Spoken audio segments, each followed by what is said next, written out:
All right. Well, good morning, good afternoon, good evening, everyone, and welcome to the world's most exciting classroom. My name is Joe Gorewski, and I will be your host for today. We have a lot of action to get to, so we are going to dive right in. First of all, we'll start with a quick update. Where is the Oosterschelde right now? I'm going to share my screen, and I'm going to show you just where it is, and then we are going to jump on from there. So last time we connected, we were on the move again. We were sailing, making our way from Conception to Valparasio in Chile. So if you look at where we've come so far along South America, starting all the way up here in Fernando de Noronha, a little island off the coast of Brazil, making our way all the way along the coast of South America through Brazil, Uruguay. We went through Argentina. And then now here we're making our way across this big, long coastline of Chile. And so if we zoom in a little bit closer here, you can see where we are in port in Valparasio right now. So there we go. Let me zoom in a little closer. Oh, I'm going to have to do it manually. There we go. And don't forget, as you follow along on this map on DARWIN200.com, you can look at the latest pictures and videos that are being uploaded on the ship. So this was just a little sailing leg. This only took about 3 days to make this jump here from Conception to where we are in port right now. I'm going to come back from that screen share because I want to share with you a few updated images that have just come in. So let's take a look at a few of those images. We're going to share a window this time. And here we go. Here we are leaving Conception. You can see beautiful sun there as the Oosterschelde is making its way along the coast. We had some visitors visiting the ship, thought it was a nice place to take a little rest. This is a booby here. You can see this bird species is resting on the mast. So Grant on board, you've probably met Grant a few times. He's a researcher who's spending most of the 2-year journey on board, taking little breaks from time to time. And he is an ornithologist, and he is doing an incredible study of the birds that we find all the way along the journey. So he is documenting all the birds that we see on land as well as when we're sailing in the ocean. I think he's well over 600 species now. So he would have been really excited to have this visitor on board the ship. And you can see there's a nice little image of that booby flying in the air. And then here we go, our arrival in Valparasio. You can see it's a really cool city. It kind of spills down the hillside. It's very colorful. And there's another little image here that kind of highlights that, kind of that city spilling down the side of the little hill, the little mountain, and down to the ocean. And then I have one more thing I want to share with you before we get to our first speaker for today. I'm going to stop that screen share, and I've got a little video clip here of the ship arriving. So I will share that with you here. So there we go. The ship is at anchor here. You can see it's a bustling city, cars driving by, and then they put the drone up to give you just a nice little view here of the city. Really cool the way it's kind of spilling down the hill towards the ocean. Very colorful.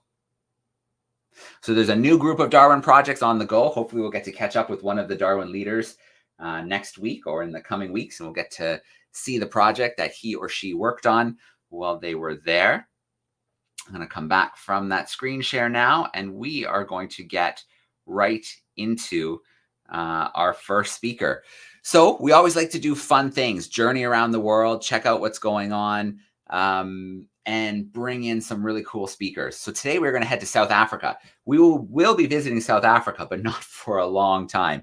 It's going to be all the way in 2025 when we finally make our way to Cape Town in South Africa. So still a long way to go. Although I should let everyone know we hit a milestone, over 10,000 nautical miles the Oosterschelde has sailed since it left Plymouth in the United Kingdom. So an amazing amount of ocean covered and still a long way to go. So we are beaming virtually to South Africa. We're going to spend a little time at SANCCOB, which is an incredible penguin and seabird rescue and rehabilitation center. We've connected with them many times in the past through Exploring by the Seat of Your Pants, but this is the first time that they are joining us for the DARWIN200. So we have Najabulu joining us backstage. She is an environmental educator. I'm going to bring her in live right now. Good afternoon to you. How are you doing today? Hi, good afternoon. Good afternoon, everyone to watching. Thank you guys for inviting me to your DARWIN200 classroom. As he mentioned, thank you for introducing me. I am Nonjabulo Sosibo, the environmental educator here at SANCCOB. So guys, I'm just gonna switch my camera so I can show you guys what happens here at SANCCOB as I move around at the center. You can go through. Okay.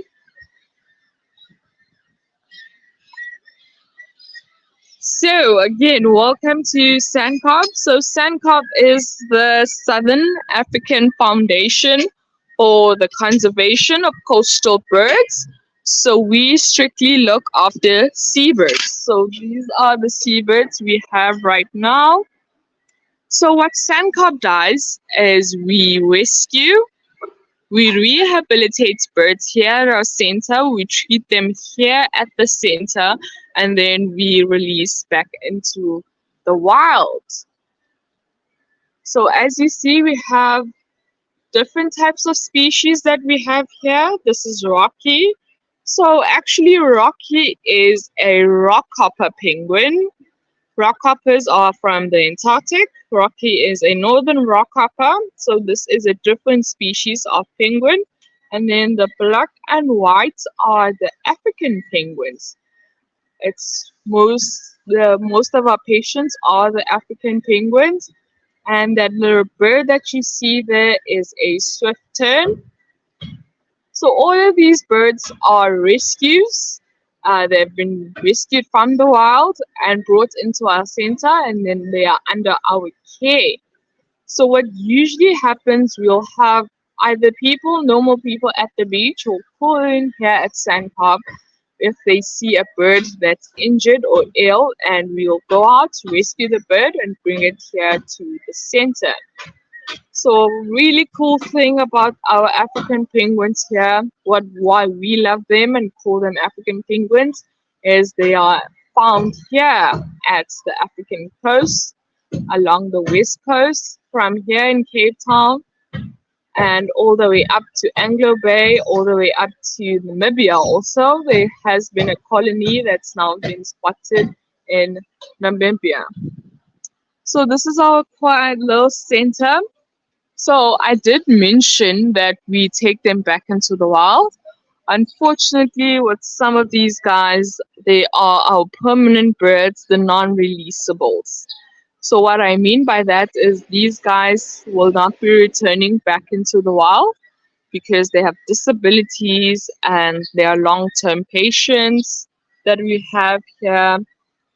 Some of them have lost their flippers or have lost their foot or have lost their eyes. And then with our rock hoppers, so we will not be releasing the rock hoppers. There's 3 in total. This is Rocky, Alfie and Mosley. There's Alfie and Mosley over there. So with the rock hoppers, unfortunately, they have been here with us, and now they've been within our climate. They've adjusted to our climate. They've interacted with all the other species. So from a conservation point of view, we cannot release the rock hoppers back into the wild because they might take diseases from here in Africa and then take them back to their colonies in the Antarctic, which could really affect the colonies in the Antarctic. Okay, so this area is kept as natural as possible. We've tried to make it resemble the beach for them to make it seem as if they're still at the beach.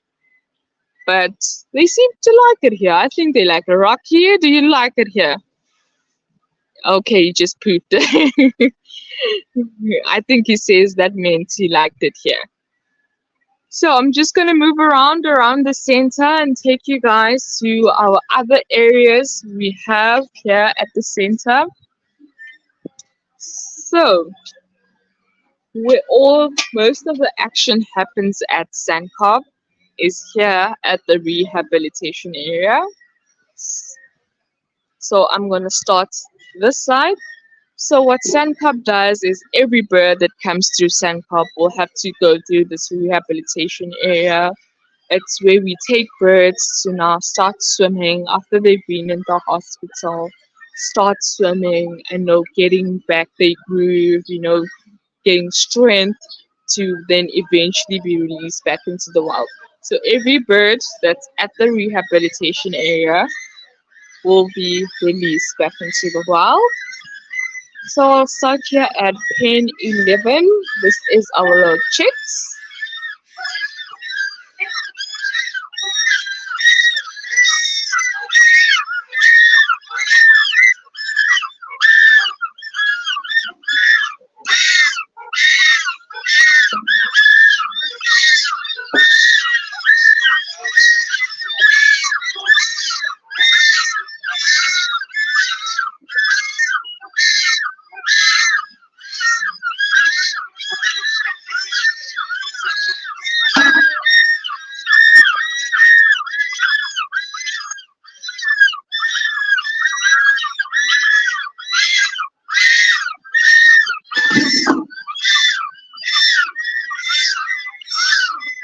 Okay, so those are our chicks. As you see, that is how we all feed the little chickies because they're still small. So what we do is we hand feed each of these birds. This is one of our strategies that we have here at SANCCOB by placing them and feeding them as we feed them, because we know when they go back into the wild, no human is gonna physically hold a penguin and feed it. So they know when they go back into the wild, they need to go and catch the fish themselves.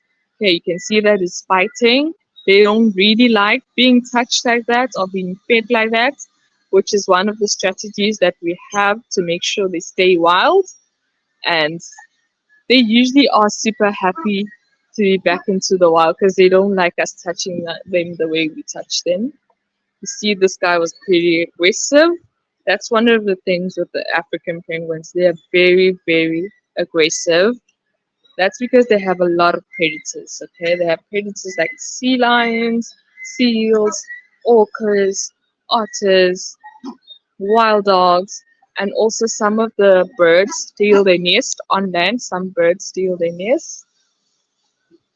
Okay, it's feeding time and they're not having it. So that's what we do here at SANCCOB. We make sure the birds stay wild as possible so they can easily adjust when they go back into the wild. That is why there's no touching a bird unnecessary, no being friends with the bird, not allowed to come in now and be like, "Hi birdie, good morning, how are you? I missed you yesterday, did you miss me?" and kiss it. All of that is not allowed. So I know that seems a bit physical how she held it and how she pulled its wings. That's because we need to show them that humans are not there to feed them.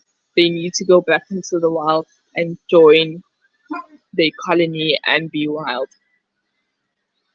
Which is very good for us because like when we release them, they're usually more than happy to go, especially the adults who have been in the wild. They do not enjoy being stuffed with medicine like we do and being stuffed with fish. Okay, I'm just going to pause for a moment and allow some questions before I go on. If anyone has any questions. Absolutely, I'm sure we do. If you're tuning in via YouTube, use the chat sidebar. You can send us in some questions there. We have several classrooms backstage, so we're going to start taking some of their questions right now as well. So let's start off. Let's bring in our Linwood grade 6s. So they're in Linwood. Here they are. How are we doing, grade 6s? How are we doing, everybody? Good. All right. All right, we have a couple of questions. Come on up, Lizzie. How do the little birds know what to do when they're let back into the wild? Okay, so in case you didn't hear that, they're wondering how the little birds know what to do when you release them. How do the birds know what to do? Okay, so the little ones, them being here at SANCCOB is it's like similar to them being at a nest, in a nest.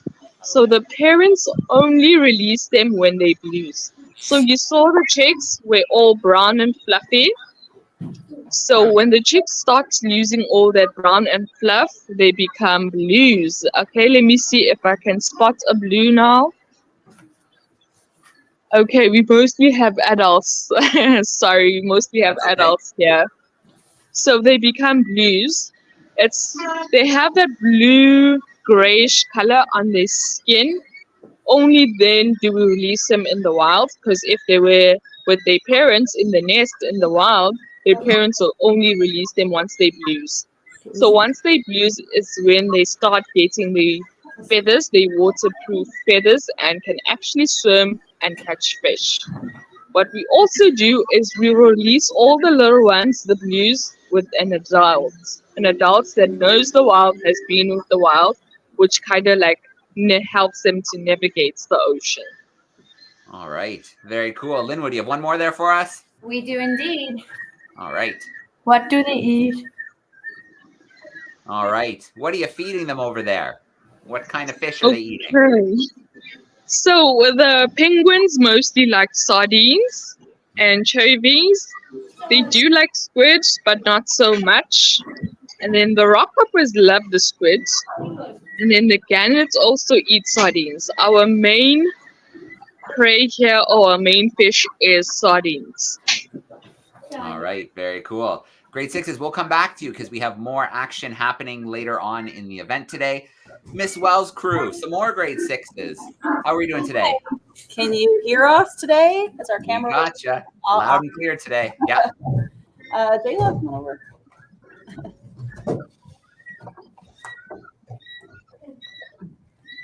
How long do penguins live for? Okay, so these guys can live up to 25 years of age. So, first stage will be when they're an egg, and then they'll hatch into little chickens, to little chicks. So from the time that they are eggs until they hatch, during they hatch and become blues, that's 3 months.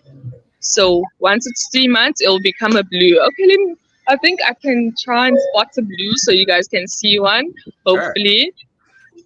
And then they will stay blues for until like 11 months to a year. Then they'll start turning brown. That's when they're juveniles, more like a teenager, so like high school age.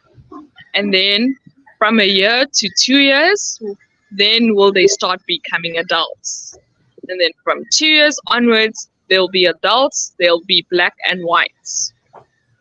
All right. Very cool. Let's grab one more question there, Miss Wells crew.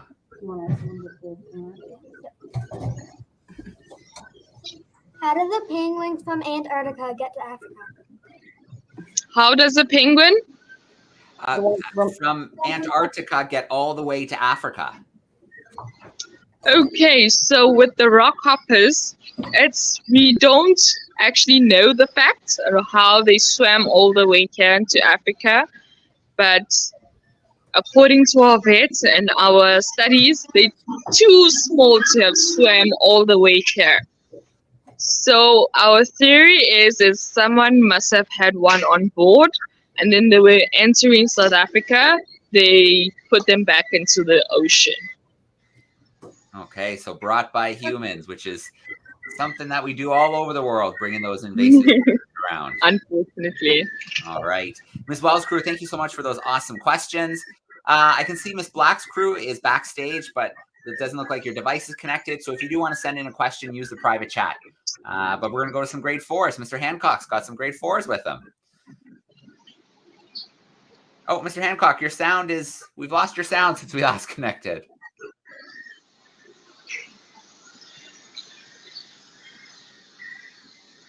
Okay, so she is currently feeding a blue. Oh, we got a blue there?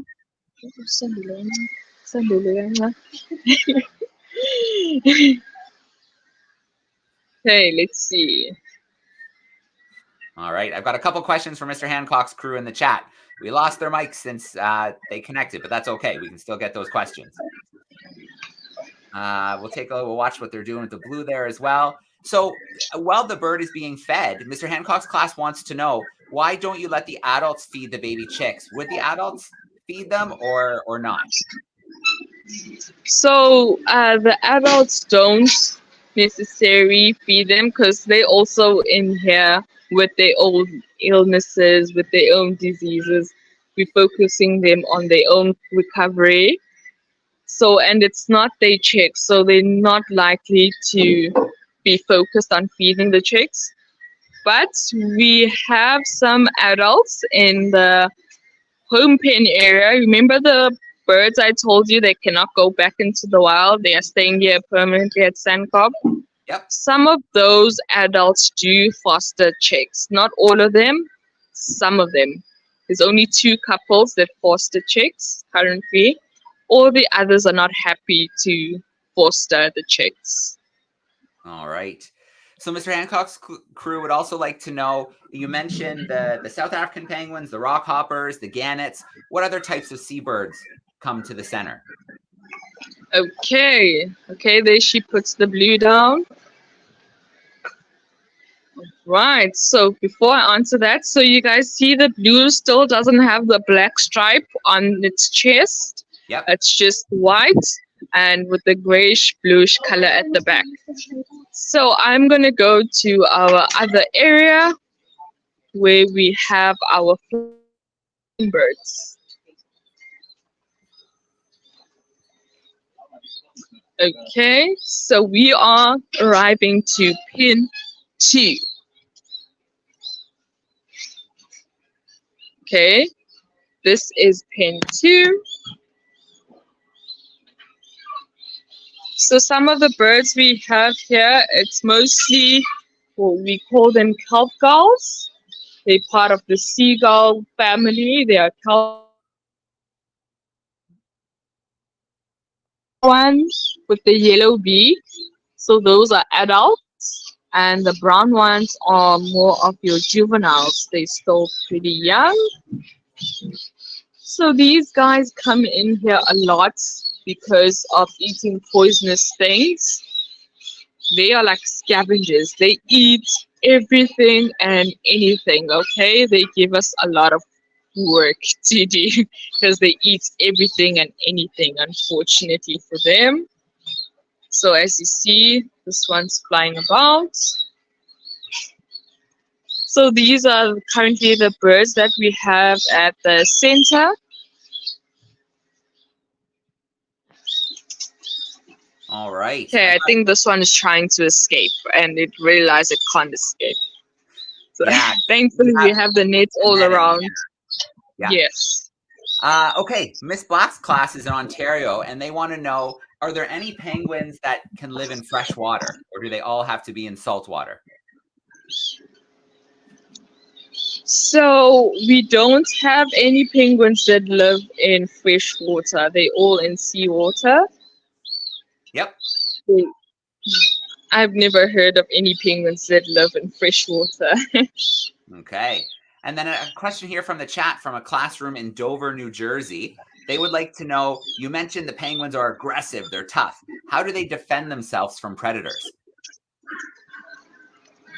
So with penguins, the only thing they can do is swim really fast and get on land. That is the only defense mechanism because they're smaller compared to the predators. I mean, sharks are way bigger than penguins. The seals are bigger than penguins. Orcas are way bigger than penguins. So the only thing they can potentially do is swim faster. But here at SANCCOB, they defend themselves by biting us. Unfortunately, if you had to come here and work with these guys, you are going to get bitten, especially the adults, because their beak is quite strong. They can even bite you through the gloves. You have protection gloves that we wear, but they can even bite you through the gloves. The blues, fortunately, they're still young, so when they bite you, it's like a little pinch. All right. Very, very cool. Well, this has been such a great way to start our world's most exciting classroom event. It's absolutely amazing to get to spend a little time with you, see some members of the team who are hard at work feeding the penguins and the other species and getting them ready to go back into the wild. I just have one more question for you today, and it is about the penguin numbers. How are South African penguins doing in the wild?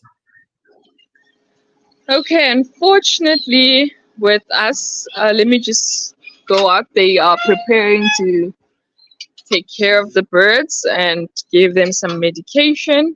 I'll go to the penguin area. Sure. Unfortunately, here in South Africa, the penguins are really declining. We are down to the last 8,300 breeding pairs. They are going to be moved to they are going to be classified as critically endangered. So from the classroom, can anybody tell me what does endangered means? All right, let me see if there's any hands go up in any of the classrooms, and that'll be my key to go get them. So what do we think endangered means? I might just pick on a classroom in a second if I don't see a hand. All right, let's pick on a classroom. I'm going to go to our Linwood grade 6s. Does anybody have an idea there what endangered might mean? We do. We have a few people with hands up, but Levi is going to give it a crack. What do you think, Levi? In danger. Yeah, in danger. Okay. And what else do we think, Owen? Not many left. At risk of extinction. Yeah. Okay, what else? Anybody else? Yep, Matilda? Oh, okay. Just going to take a minute to get up. But no, those are all awesome answers. Miss Black's class is sending a few more, saying endangered means at risk of not surviving. Mr. Hancock's class says lesser amount or low populations. Good job, Cruz.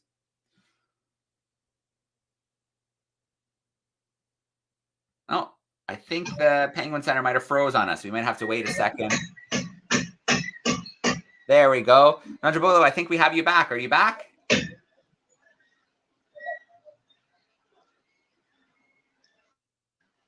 Oh, maybe not. I hear some sound.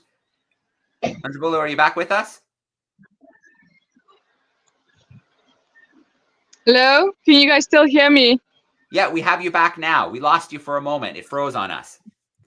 Yeah, the Wi-Fi went down. I think it's load shedding, so I had to switch to mobile data. That's okay. We got some amazing answers from our classrooms, meaning at risk of not surviving, lesser amount, low populations, threatened. So we did get a great answers from our classrooms to the question. Okay, yes. So those are some of the meanings of endangerment. It means there's not a lot left in the wild. And that's only counting the ones in the wild. We do not count the ones that are in zoos and aquariums. We only mention the ones in the wild. And then, guys, one last question. So I have here a penguin. Her name is Jaeger. So Jaeger is also one of our special cases. She lost her flipper. It had to be amputated, unfortunately. So she only has one flipper. So she's currently in her nest there, the third nest. So she does have an egg in there, so she's not going to come out. So Jaeger only has one flipper. Who can guess me what is Jaeger's husband's name? Her husband's name. So I'll give you a clue. It's something that has to do with the penguin. Okay, so just to double check, you said that the name is Jaeger of the female? Yes. Jaeger. Okay. All right. Well, let's take some guesses. So Mr. Hancock's class put one in the chat already. They're guessing flipper. Linwood, grade 6s, what do you think? Rock. What do we think, guys? Rocky? Rocky. Anything else? What do you think? I'll bring Miss Wells' class in too. Miss Wells, grade 6, what do you think? I also think Flipper. Flipper. There's a lot of guesses for Flipper. Yes, that is correct. Her husband's name is Flipper. All right. So Good job. Rocky, there's Rocky. Rocky is a rock hopper. There's she there. Rocky, hi. Rocky. All right. Well, this has been such a cool way to start the event. Andre Blue, thank you so much.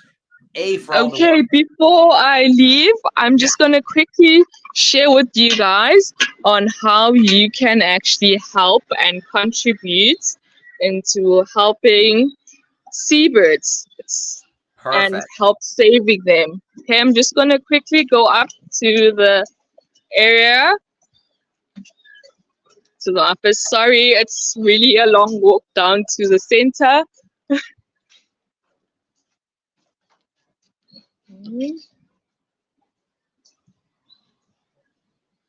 Let me just turn my front camera.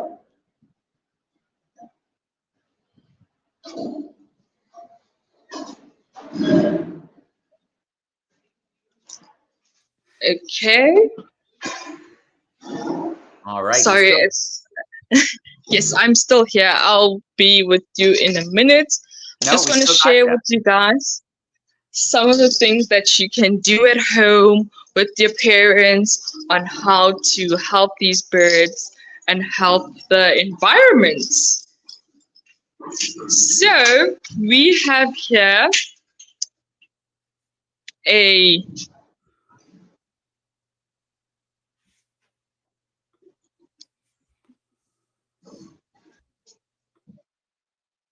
So we have here guys, this is a teddy bear made from recycled plastics.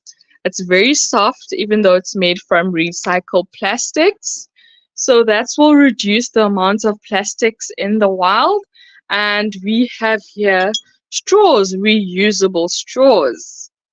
So instead of using the plastic straws, you guys can use some of our reusable straws. And then we also have a teddy bear here, which is made from old jeans. So instead of throwing your jeans away, you see it's made from jeans. You can recycle and remake a cool toy. So it's very important, guys, to recycle and use recyclable things that are good for the environment, like a bamboo toothbrush.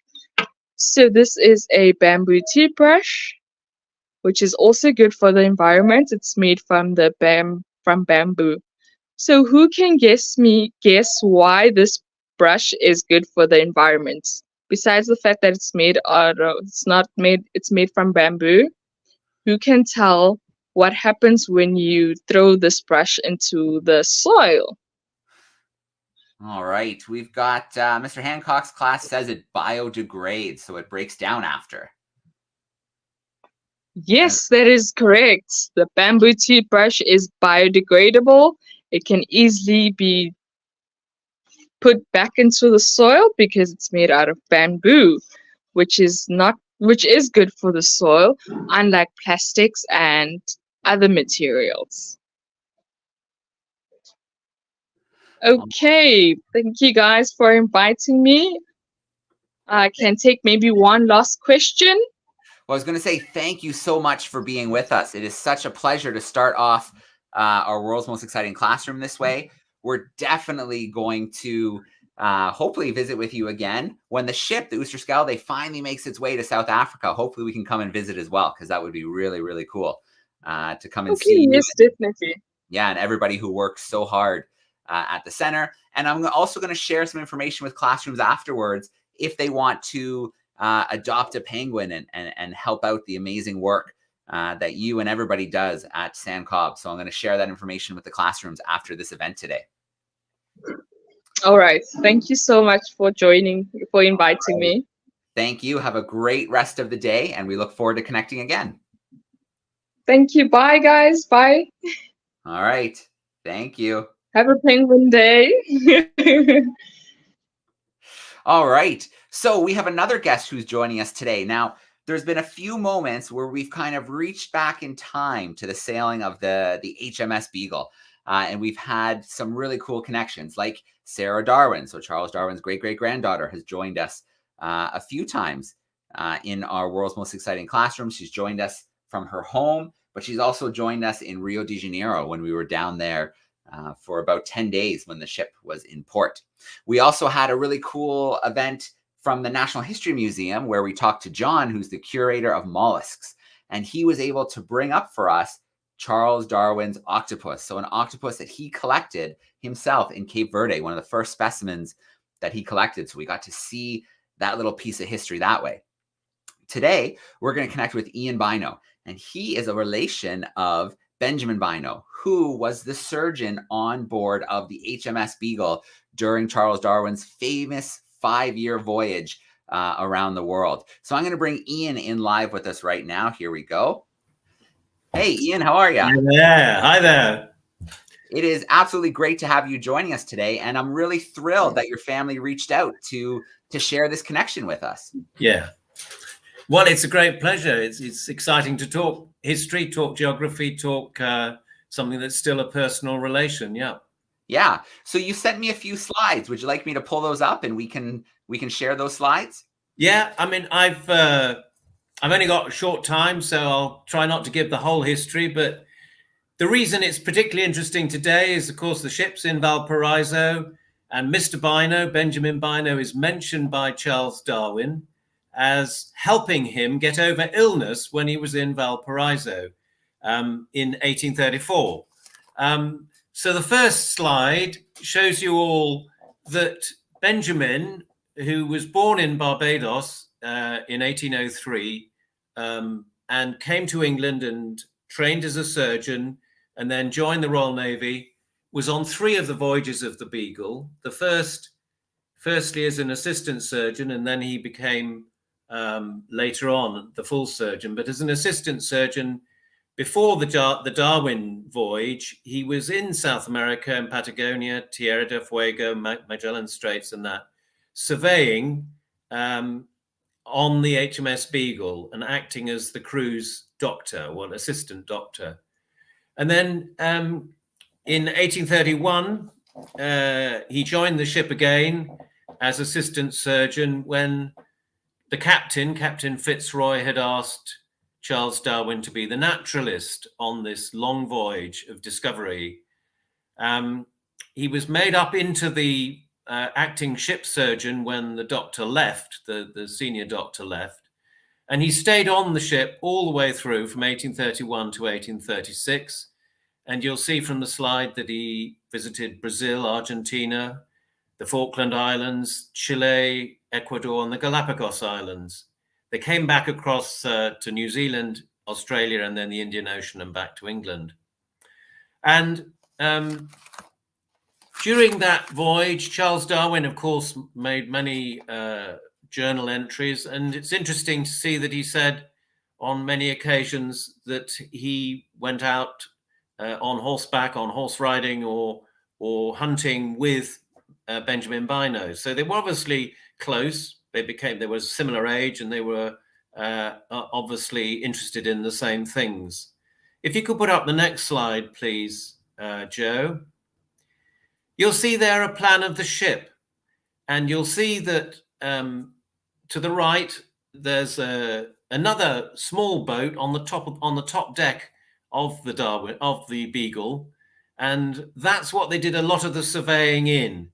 And in the journal entries, Benjamin is recorded as having made many journeys surveying in that little cutter thing. I think they called it the Adelaide. If you could show the next slide, please, Joe. This is a picture of the of HMS Beagle off the South American coast, off Patagonia. Just notice how small the ship is. I mean, I'm speaking to you from the UK now.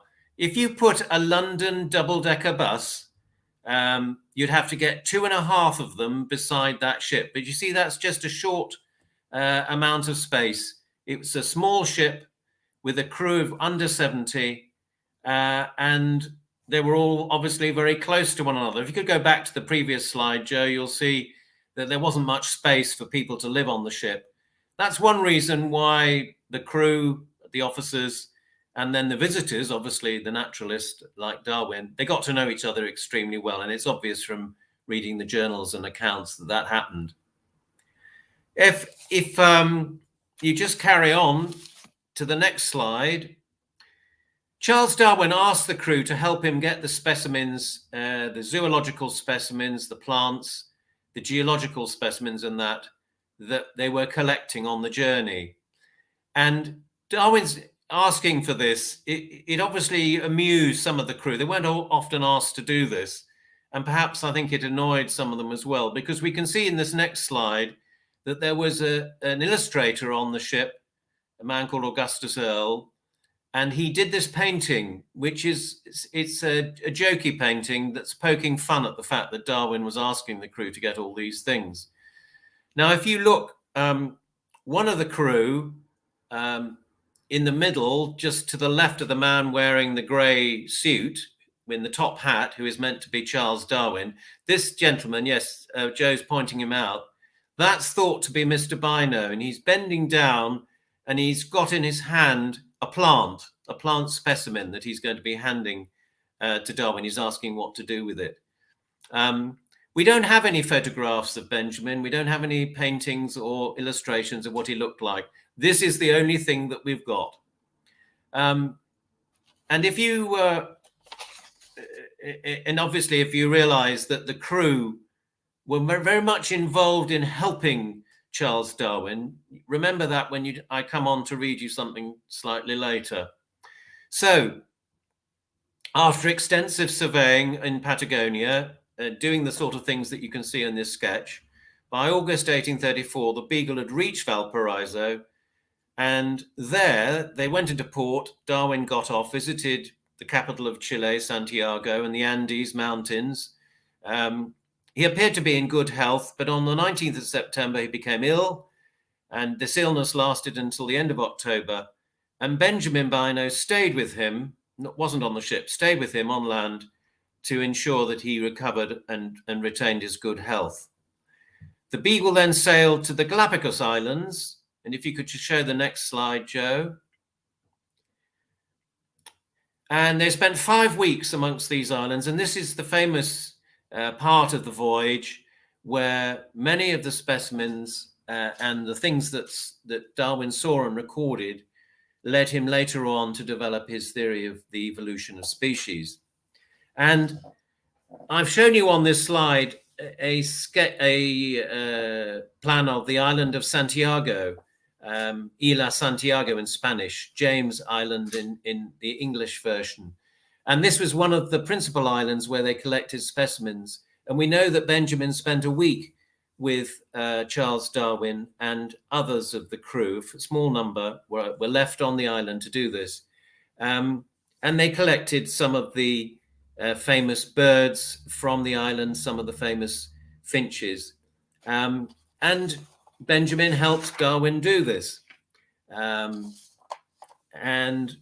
after they left the Galapagos Islands, they went, of course, to New Zealand, Australia, and across the Indian Ocean, and then they were back to England. So I haven't told you what my relationship to this famous forebear was. We think that Benjamin was descended from a couple called John and Mary Bynoe, who arrived on the island of Barbados, where he was born in the 1670s. Now, John was Benjamin Bynoe's great-great-great-grandfather. Now, that same man, John Bynoe, was my great-great-great-great-great-great-grandfather. And that's what happens when you're descended from the same person. It's an awful lot of those generations, but we still go back to the same person. So, just a Victorian naval surgeon who found his name in a footnote of history. Is he important? What contribution did Benjamin and the other crew make to this voyage and to its importance? Now, I'm just going to read you an interesting letter from the captain of the Beagle to Charles Darwin. We've got this letter, it's in the records. When in 1837, Darwin sent to the captain a draft of his book on zoology, which was going to record what he'd discovered when he'd been on the Beagle, he made no reference to any of the officers and crew of the Beagle. And Captain Fitzroy wrote a very critical letter to Darwin, who was, and drawing attention to how ungrateful he was and how he didn't respect the help that he'd had from the crew. And I'll just quote a bit from the letter.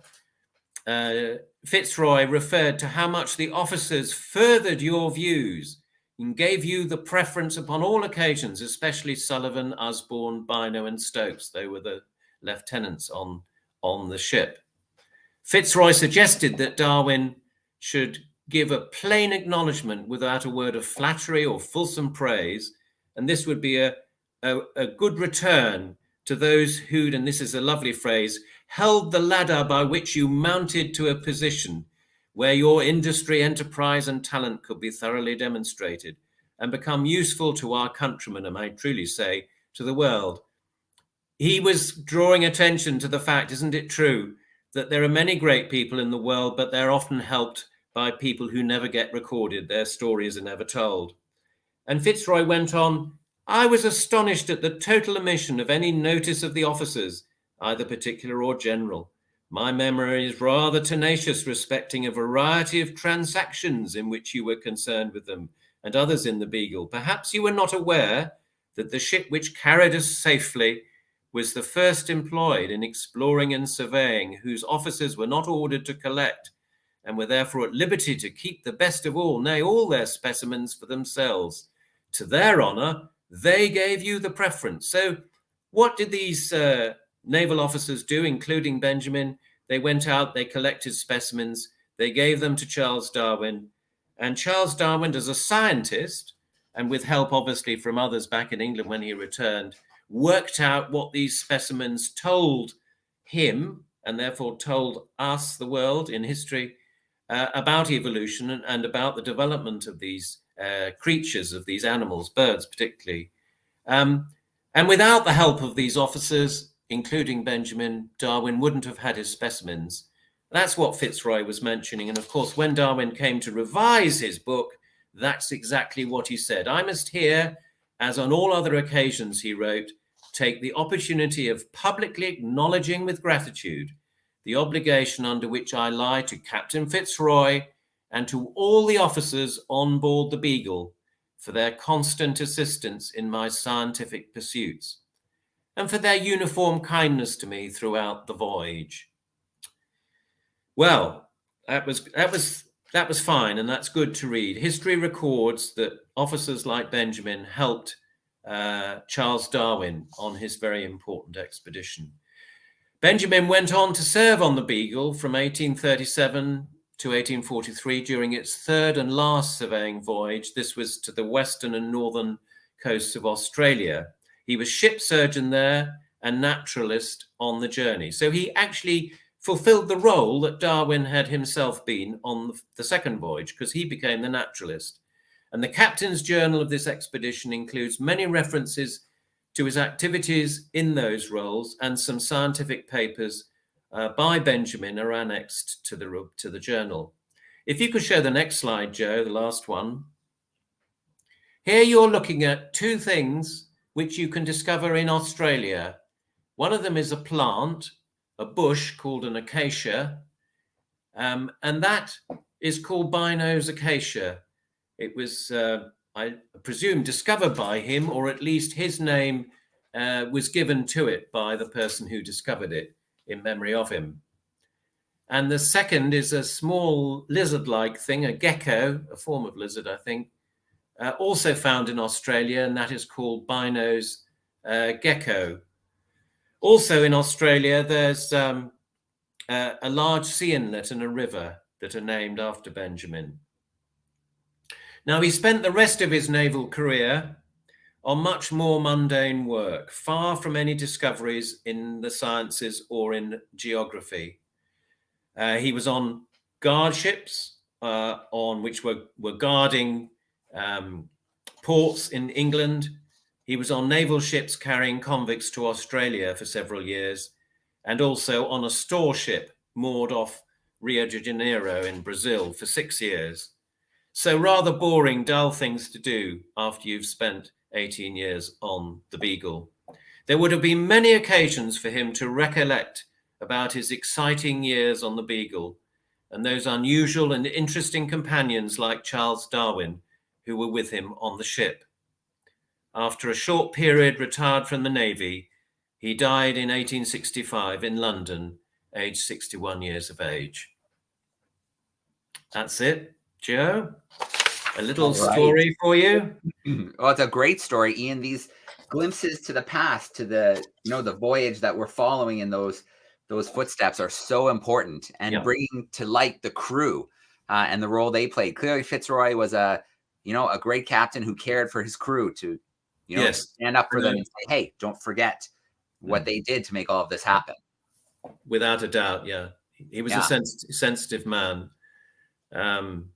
So it's been great opportunity. I'm so thankful that we've been able to bring this man called Bynoe, shares my name, bring his life to a wider audience. It's been very exciting to do. And I've got relations who are watching as we speak. Excellent. Well, Ian, a huge shout out. Thank you so much. Thank you to your family as well, who reached out to say, hey, we got a great story to share. And it really is a great look back at this amazing journey and those who were there with Darwin, who sometimes maybe get nudged to the side. So thank you so much for bringing this story to us today. My pleasure. Cheers. Bye. All right. Thanks, Ian. All right. So we have a few more things before we wrap up the world's most exciting classroom for today. And the first, and obviously very, very, very important, is to get in our Kahoot quiz.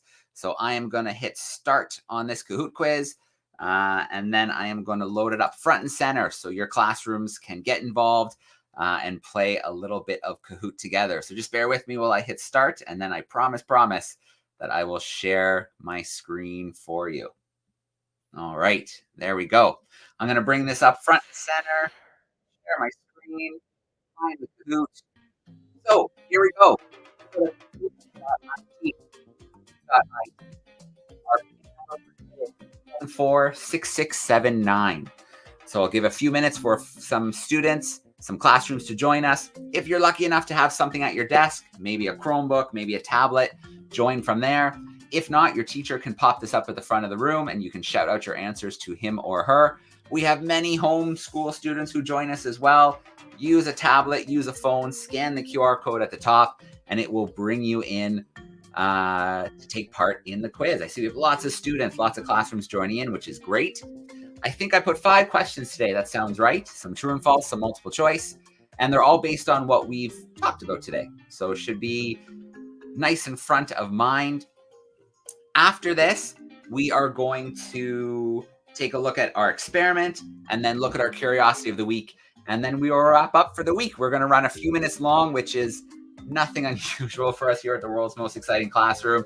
We always jam-pack these events way too full with speakers and guests and experiments to share. So we will run a little bit long. If your class has to duck out early, of course, that's no big deal. The event will be live on the Exploring by the Seat of Your Pants YouTube page, as well as the DARWIN200 YouTube page. So if you need to catch up on the experiment and the curiosity, you will find those there. But we are going to get to those shortly, I promise. I'm going to give Miss Wells grade 6s a minute. They just sent me backstage. They need a minute to get their devices out, and then we will get things going. So 614-6679 is our pin. And then, we have a really cool experiment for today. It's a 2-parter, so you can choose as a classroom or at home if you want to just do the first part, which is a little bit easier. The second part could get really messy if it goes wrong. So I will show you the second part, and I will let teachers or parents decide if they want to do part 2. And then we have a really cool curiosity of the week this week that we will wrap up today with. All right, Ms. Wells crew, if you can just shoot me a message in the chat when you're ready, and then we will start our Kahoot. You have 20 seconds for each question. The quicker you put the right answer in, the more points you are going to get. And then, yeah, we're going to go live with that. I see things have slowed down. As well as you want to give me a thumbs up in the camera if your crew is ready?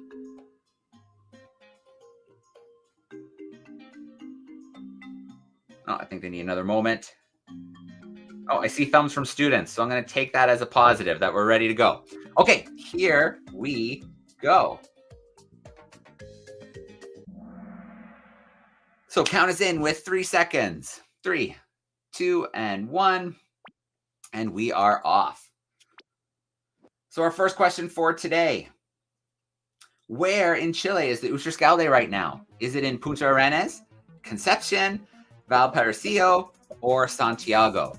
Where is the Uxtrescalde right now? Where is it today? Sitting in harbor at anchor.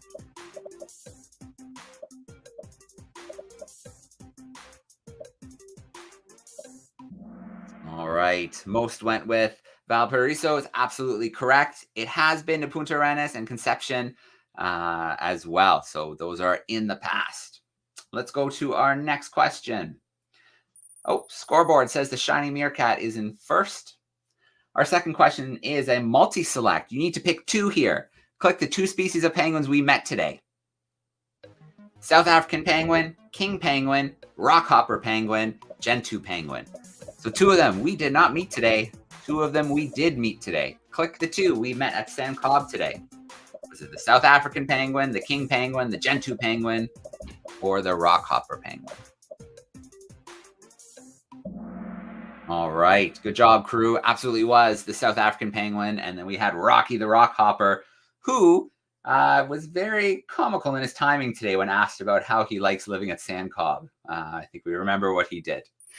So the champion swan is in first place, and we move on to a true and false. African penguins are calm birds. They're not very aggressive when handled. Is that true or false? I think we saw this firsthand. They're not very aggressive when handled. Is that true or is that false? We got a nice look at that when they were doing some feeding of the chicks, when they're doing some feeding of the adults. That's right. It is false. They need to defend themselves against a lot of predators. Having a sharp beak and being able to bite is pretty darn important. Champion swan, not letting go. True or false? A penguin's best defense to avoid water predators is to get on land. Is that true or is that false? Whew, those answers are coming in fast. True or false? Get on land is their best defense for predators in the water. All right, no question. That is absolutely true. There's not a lot they can do in the water. They're pretty fast. They can dodge around a little bit, but sharks are fast. Seals are fast. So getting on land is their best line of defense. Champion swan is on fire. They are in the lead. Last question about how many breeding pairs of South African penguins are in South Africa. So we know their numbers are low. Was it 500 pairs? Was it 2,500 pairs? Was it 8,300 pairs? Or was it 15,000 pairs of South African penguins? A few more seconds to get your answers in, and then we will see who came out on top. So that is correct, about 8,300 pairs, and that number is falling. So it's very important for places like SANCCOB to be rescuing and rehabilitating as many as they can and putting them back into the wild. So our podium, in third place, we've got the Witty Panda. In second place, we have the Captain Camel. And in first place, do we have movement? The champion swan did not let go of first place. Very, very cool. I'm going to come back from that screen share now. And I will put up a link.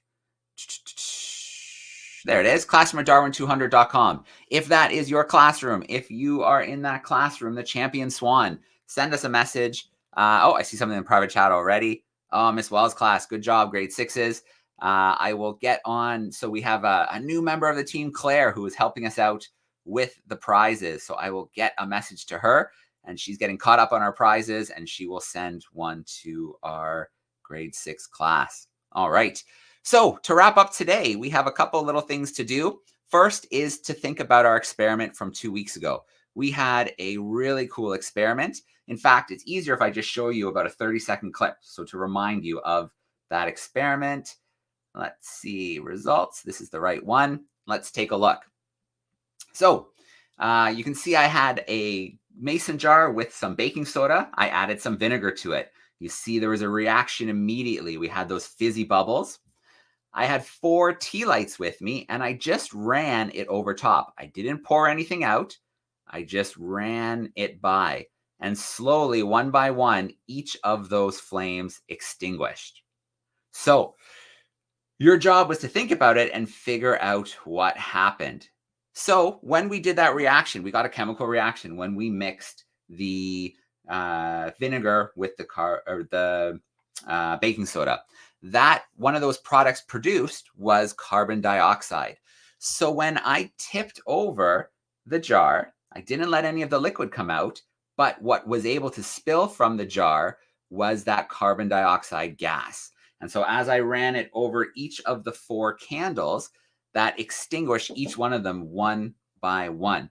The lack of oxygen, the heavy carbon dioxide, it extinguished each of those candles. So that's what we saw. We saw a reaction with the vinegar and the baking soda. It produced carbon dioxide. And then I carefully let that carbon dioxide gas spill from the mason jar. And that's why each of those were extinguished.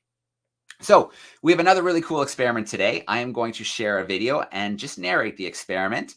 And then we'll see who will take a chance at this experiment. So it's a 2-parter.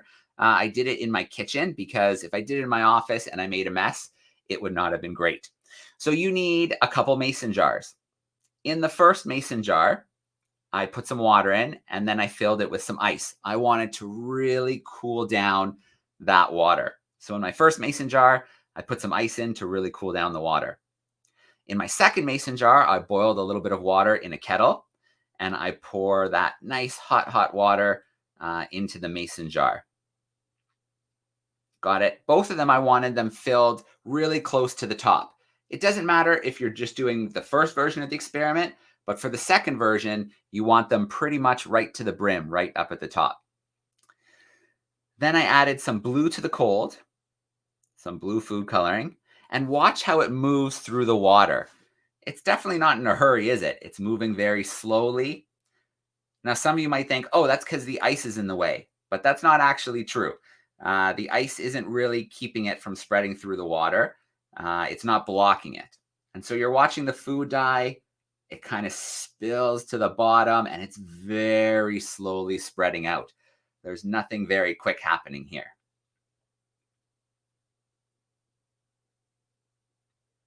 In a second, we're going to take a look at the warm water, and I'm going to use some red for that, just to donate that, or to mark that it's hot, that it's warm, and watch the difference here between the warm and the cold.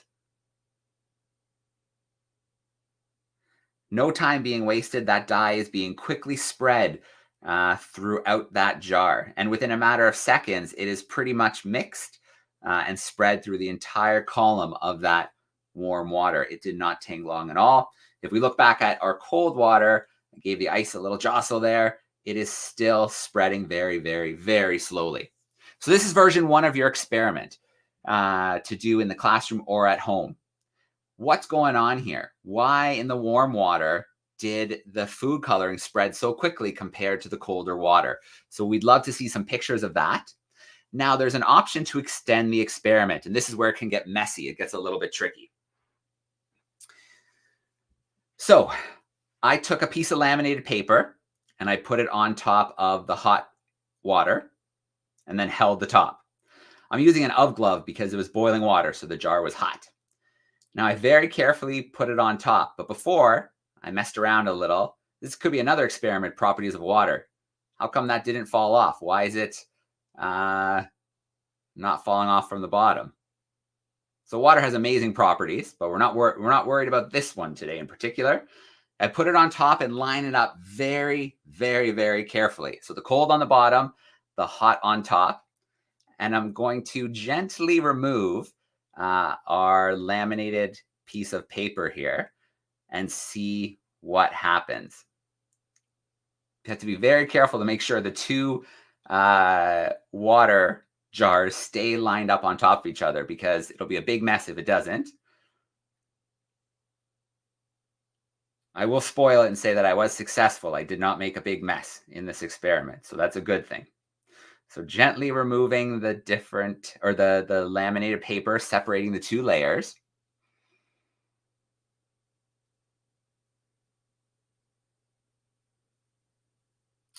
All right, there we go. Now watch what happens here. So the ice floated to the top. That's not surprising. The ice is less dense than water. But there's not a whole lot of mixing here going on. So the cold water is kind of staying where it originated at the bottom. The warm is kind of staying at the top. The ice is pretty much gone now that it went into that really, really warm water. But we're not getting a whole lot of mixing here of the water. Now comes the really tricky move, and that is to turn these containers over. So the cold water is on top and the hot water is on the bottom, and see if we get a different result. So we're not seeing a lot of mixing with the warm water on top and that cold water on the bottom. So very, very carefully, we are going to do a flip here. And it is pretty much instant. The two waters mix, they turn purple. So when the cold water is put on top, the warm water on the bottom, we get that immediate mixing. So that is part 2 of the experiment. If any classrooms or parents want to try this at home with their students, with their kids, you can try part 2 as well. So there we go. That is our experiment of the week. You have 2 weeks to submit some photos. And then if you're doing the first one, we'd love to know why the warm water spread the dye so much quicker than the cold water. If you try this part, we would love to know why when the warm water was at the bottom, or sorry, on top, there was no mixing. When we put the cold water on top, we had that immediate mix of the different layers, the different water temperatures. So there we go. Classroom at DARWIN200.com. Let's see who tries version 1 and if any groups try version 2 as well. Send in some photos and what you think happened to classroom at DARWIN200.com. There we go. So we're going to wrap up. We have to do our curiosity of the week. Last week's curiosity is behind me. It is this heavy metal object. It's kind of curved on one side and it has these little pass-throughs, and this one weighs 8 pounds. So this is very important for me as a scuba diver. So it is a dive weight. Now, what you do with these is you put them on a belt and around your waist. Because believe it or not, when you jump in the water with all your scuba gear, you're still buoyant. You're not going to sink to the bottom. You need some extra weight to help you get down there and to sink. So you wear this weight on a weight belt. I don't love weight belts. I don't use them very much anymore. Sometimes when I travel, I have to because that's what the dive company uses. Now you can have weight pockets and you can put weight right into your vest, your BCD. And I find that much easier than having to wear a belt with a bunch of lead on it. But this is a dive weight. That is the answer to our curiosity of the week from last week, a dive weight. So I think I have a pretty easy curiosity to wrap up today. I have 3 of them here with me, actually. I'll show you the first one. Here we go. So I think this is going to be a fairly easy curiosity, but we want to see your answers at classroom at DARWIN200.com. This is the first example I have here. I have a second example here, a little bit bigger. It looks a bit more like this. I think this one's going to be pretty easy. And then I have a third example here, and it's even bigger, and it looks a little more like this. It's a little more ornately painted here, this version.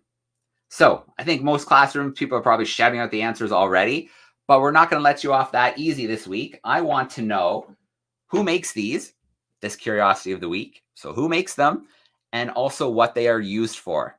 So I know many are shouting out the answer, but we also want to know this week who makes them and what they are used for. I will share the link one more time, classroom at DARWIN200.com. Don't be shy and share your answers there.